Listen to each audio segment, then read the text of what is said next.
அப்படிலாம் இல்லை. அப்புறம் இதே அந்த நாடகத்தோட கதை வேற ஒண்ணுமே பண்ண முடியாது. அதனால உட்காந்துருக்க யாரும் வீட்டுக்கு போயிடாதீங்க. உங்களை விடிய விடிய உட்கார வச்சுலாம் நாங்க சித்திரப்படுத்த மாட்டோம். 3 உங்களை வெளியில விட்டுருவோம். அப்புறம் வீட்டுக்கு போயிடலாம். ஆமா, எதுல விட்டேன்?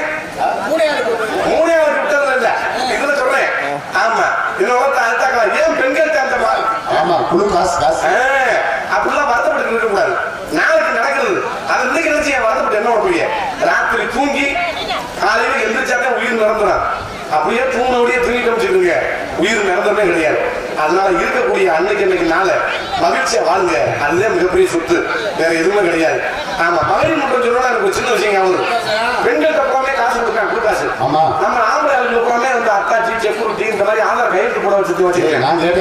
ஆனா ஆம்பளை 10 நிமிஷம் கொடுக்க மாட்டானே. ஏன் கொடுக்க மாட்டேன்?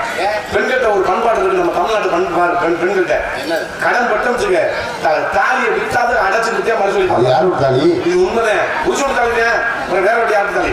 கடன் பட்டம்னா தாலியை விட்டாது அடைச்சிட்டு கடனை அடைச்சிட்டு நிம்மதியா இருப்பாங்க. எங்க அம்மா தான் சின்ன பிள்ளைல சொல்லியிருக்கோம், டேய் தம்பி இங்க வந்தா நிம்மதியா கஞ்சி குடிக்கிறா 10 நிமிஷம் வண்டி கடன் இருப்பாங்க அப்படின்னு சொல்லுவோம். அதுதான் கடன் பட்டால் நெஞ்சம் கலங்கினான்னு இறங்கி வேண்டும் சொல்லுவாங்க. அது மாதிரி இன்னைக்கெல்லாம் யாரும் கடன் எல்லாம் வாங்கலாம் தேடி போக முடியல. இன்னைக்கு யாருமே கடன் வாங்க தேடி போக முடியல. அந்த காலத்துல கடனை வாங்க தேடி கெஞ்சி கெதிரி காலு கூட்டு வாங்கலாம். இப்பெல்லாம் அப்படிலாம் கிடையாது. கேட்டா நம்மள்டே கடன் கொடுக்கேன். அந்த காலத்துல கடன் வாங்கினவன் செத்தேன், இப்ப கடன் கொடுத்தவன் செத்தேன். கொடுக்கவே முடியாது. பெண்கிட்ட மட்டும் மானியம் பண்ற பணம் காசு கொடுக்குறாங்க. அது ஒரு காரணம். உங்கள்கிட்ட கொடுத்தா எப்படியாவது அடைச்சுடுவாங்க.